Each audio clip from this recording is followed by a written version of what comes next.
Hello students, this is Ritu Joshi here. जैसा कि आप सबको पता है कि आपके इकोनॉमिक्स का लेक्चर नंबर 26 है ये। आज हम स्टार्ट कर रहे हैं आपकी मैक्रो इकोनॉमिक्स। कौन सी इकोनॉमिक्स स्टार्ट कर रही हूँ आज मैं? Macro economics. मैक्रो इकोनॉमिक्स आपकी मैंने बताया था आपको चैप्टर नंबर 14 से स्टार्ट होती है, जिसका फर्स्ट चैप्टर है नेशनल इनकम। ठीक है, नेशनल इनकम से रिलेटेड हमारे पास 3 चैप्टर अवेलेबल हैं यहाँ पर। इसमें से पहला चैप्टर है basic concept of national income. National income को पढ़ने से पहले हमें नेशनल इनकम के कुछ बेसिक टर्म्स समझने होंगे, जिससे कि हमें नेशनल इनकम समझ में आ सके। तो इस चैप्टर के स्टार्टिंग में, क्योंकि ये मैक्रो का चैप्टर है, तो सबसे पहले हम थोड़ी मैक्रो के बारे में रिकॉल कर लेते हैं वापस से।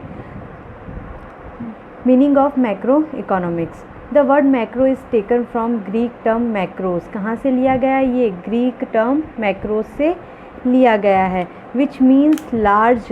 जिसका मीनिंग क्या है? Which means large. Macro economics is the branch of economics which studies economic problem और economic issues at the level of economy as a whole. जैसा कि मैंने बताया था, ये लार्ज लेवल पे क्या करता है? किसी भी चीज़ को स्टडी करता है। ये स्मॉल लेवल पे स्टडी नहीं करता है। Level of economy as a whole. Economy को कैसे चलता है? एक पूरा, मान लो ये इकोनॉमिक्स के छोटे छोटे टर्म्स है, ये पर्टिकुलर किसी टर्म के ऊपर स्टडी नहीं करता, ये सभी टर्म को एज अ होल स्टडी करता है। It considers macro economics variables such as aggregate demand. जैसे सिर्फ डिमांड के ऊपर रिसर्च नहीं करता या इंडिविजुअल डिमांड के ऊपर रिसर्च नहीं करता, ये किसके ऊपर स्टडी करता है? Aggregate demand, aggregate supply, aggregate consumption, aggregate price और एसेट्रा। तो ये हुआ हमारा quick recall of macro economics. आगे हम बात करते हैं नेशनल इनकम की। Concept of national income. ठीक है, यहाँ से हमारा नेशनल इनकम का मेन चैप्टर स्टार्ट होता है। तो देखिए, बात करते हैं study of national income of a country gives us knowledge. किसी भी कंट्री की नेशनल इनकम जब हम स्टडी करते हैं तो वो हमें क्या देती है? Knowledge about it's economic achievement. क्या देती है? इकोनॉमिक अचीवमेंट के बारे में बताती है कि किस कंट्री ने कितना अचीवमेंट किया है, किस कंट्री को कितना प्रॉफिट हुआ है और किस कंट्री को कितना लॉस हुआ है, और किसकी इकोनॉमी ज़्यादा ऊपर और किसकी इकोनॉमी डाउन है। इज़ ऑल्सो जज थ्रू नेशनल इनकम। और नेशनल इनकम के थ्रू ही हम किसी दो कंट्री को क्या कर सकते हैं? कंपेयर कर सकते हैं, किसी भी इकोनॉमी के ऊपर जज दे सकते हैं। In simple words, income of the country, in simple words income of the country is known या फिर इज़ कॉल्ड नेशनल इनकम। तो किसी भी देश की कंट्री में इनकम कहाँ से आती है? ऑब्वियस चीज़ है, इनकम लाने के बहुत सारे सोर्सेज हैं गवर्नमेंट के पास, जिसके थ्रू जो इनकम आती है अगर उन्हें प्लस कर दिया जाए तो यानी देश की इनकम क्या कहलाती है? किसी भी कंट्री की इनकम कहलाती है हमारी नेशनल इनकम। अब स्टार्ट होते हैं इसके बेसिक टर्म्स सारे। स्टॉक एंड फ्लो, ये इसका बेसिक कंसेप्ट नंबर फर्स्ट है, नेशनल इनकम का सबसे बेसिक कंसेप्ट है। तो देखिए, स्टॉक एंड फ्लो होता क्या है वो समझेंगे हम। समझना, the study of economic variable. Economic variable like हमारे पास सेविंग्स है, इनकम है, मनी है, कैपिटल है, इन्वेस्टमेंट है, इंटरेस्ट है, ये जितने भी मनी रिलेटेड वेरिएबल हैं, यानी the study of economic variable on the basis of time elements, यानी उन्हें time elements are kept in the class of stock and flow. अगर किसी भी वेरिएबल को टाइम अकॉर्डिंग अगर हम डिवाइड करें तो वो कितने क्लास में डिवाइड होते हैं? स्टॉक एंड फ्लो 2 टाइप में डिवाइड होते हैं। Capital, income, money, saving, investment, interest are widely used in term in economics. ये कौन सी इकोनॉमिक्स में आते हैं? टर्म ऑफ इकोनॉमिक्स में आते हैं या फिर मोस्टली यूज़ किए जाते हैं। सम ऑफ दीज आर स्टॉक, इनमें से कुछ तो हैं, कौन से हैं? स्टॉक कंसेप्ट हैं, और while other are flow concept. अब हमने ये तो देख लिया कि कुछ इनमें से स्टॉक हैं और कुछ इनमें से फ्लो हैं। तो स्टॉक में क्यों आएंगे और फ्लो में क्यों आएंगे, यानी सबसे पहले हमें जानना होगा स्टॉक और फ्लो का मीनिंग, जिससे हम इनको डिवाइडेशन कर सकें कि कौन से फ्लो में आएंगे और कौन से स्टॉक में आएंगे। तो चलते हैं सबसे पहले मीनिंग ऑफ स्टॉक की तरफ। सबसे पहले आता है मीनिंग ऑफ स्टॉक।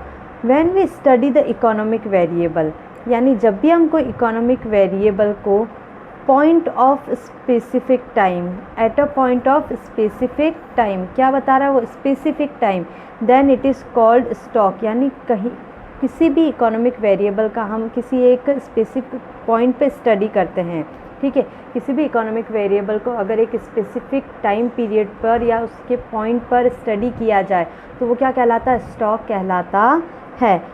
यानी 1 साल बाद, ठीक है, 2 साल बाद, आफ्टर 1 ईयर, ठीक है। तो ये एक पर्टिकुलर टाइम है कि 1 साल बाद ही हमें, जैसे हमारा बजट हर साल पास होता है, ठीक है।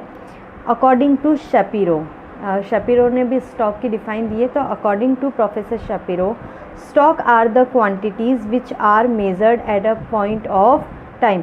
स्टॉक आर क्वांटिटीज़, वो क्वांटिटी है which are measured point of time, यानी एक पर्टिकुलर पॉइंट ऑफ टाइम के ऊपर जो मेज़र किया जाता है वो किस में आता है, स्टॉक कहलाता है। Example, your balance in bank account as on January 1, 2018, यानी 1 जनवरी 2018 तक आपके बैंक अकाउंट में टोटल कितना अमाउंट था। तो ये पर्टिकुलर पॉइंट हो गया कि सिर्फ 1 जनवरी तक, तो वो क्या हो गया आपका, your balance in bank account. जैसे for example your marks according to first test, ठीक है, सिर्फ as on your first test, यानी फर्स्ट टेस्ट तक के आपके मार्क्स कितने हैं, तो वो आपके क्या कहलाएंगे, स्टॉक कहलाएंगे, क्योंकि यहाँ पे क्या दिया है, पर्टिकुलर टाइम है, पॉइंट ऑफ टाइम है। Like wealth, capital, labour force, water in tank, किसी भी टैंक का वाटर है वो क्या है, एक स्टॉक है हमारा, ठीक है, उसको हम अकॉर्डिंग टू टाइम पीरियड निकालते हैं, वो फ्लो नहीं करता है। तो ये तो बात करी हमने स्टॉक की। अब हम बात करेंगे फ्लो की। देखिए मीनिंग ऑफ फ्लो में, when we study economic variable, जब हम किसी इकोनॉमिक वेरिएबल को over a period of time, किसी भी ओवर पीरियड ऑफ टाइम पे जब किसी भी इकोनॉमिक वेरिएबल को स्टडी किया जाता है तो वो हमारा क्या कहलाता है, इट इज़ कॉल्ड फ्लो। इसको क्या कहते हैं हम, फ्लो कहते हैं। अकॉर्डिंग टू शपीरो, जैसे शपीरो ने हमारे स्टॉक की डिफ़ाइन दी थी, वैसे ही शपीरो ने फ्लो की भी डिफ़ाइन दी है। Flows are the quantities which are measured per unit of time, ठीक है, तो वो क्या कहलाता है, पर यूनिट ऑफ टाइम पे जिसे मेज़र किया जाए जिस इकोनॉमिक वेरिएबल को, वो हमारा क्या कहलाता है, फ्लो कहलाता है। Like your income per month, हमारी इनकम हर महीने क्या होती है, डिपॉजिट होती है।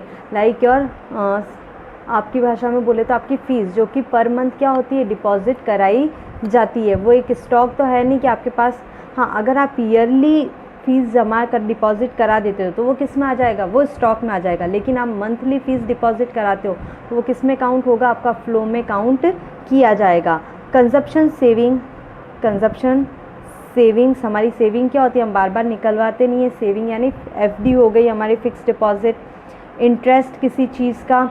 Water in river, water in river क्या है हमारा, फ्लो हो गया। वाटर इन रिवर क्या हो गया, फ्लो, क्योंकि पानी ठहरता नहीं है, रिवर का पानी आपने देखा होगा फ्लो करता रहता है। इंटरेस्ट, हर महीने इंटरेस्ट आता रहता है हमारा, अगर हमने किसी को कोई भी चीज़ रेंट पे दी है। सेविंग, सेविंग हर महीने करते हैं। भाई मान लो मेरी 1000 सैलरी है, उसमें से 500 मैं क्या करती हूँ, पर मंथ सेविंग में रखती हूँ, तो ये क्या हो गया, कंजप्शन। हम ऐसा तो है नहीं कंजप्शन हमने आज खाया है इसके बाद कल परसों किसी भी चीज़ का कंज्यूम करेंगे, तो कंजप्शन भी क्या हुआ, फ्लो हुआ, कि कंजप्शन चलता रहता है। अब हम बात करेंगे आगे, ये तो बात हुई हमारे स्टॉक एंड फ्लो की। अब हम जानेंगे स्टॉक एंड फ्लो में रिलेशन क्या है। तो relation and difference between stock and flow देखना। फर्स्ट डिफरेंस स्टॉक के अंदर, it is measured at a point of time, ये किसके अंदर मेज़र किया जाता है, as a point of time, और ये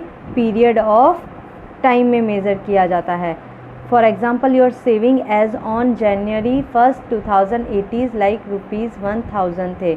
your pocket expenses of ₹5 per day, और मान लो आपकी पॉकेट मनी जो है हर दिन आप कितने, ₹5 का खर्चा कर, तो ये हर एक दिन पर डे खर्चा कर रहे हो आप, ठीक है ना।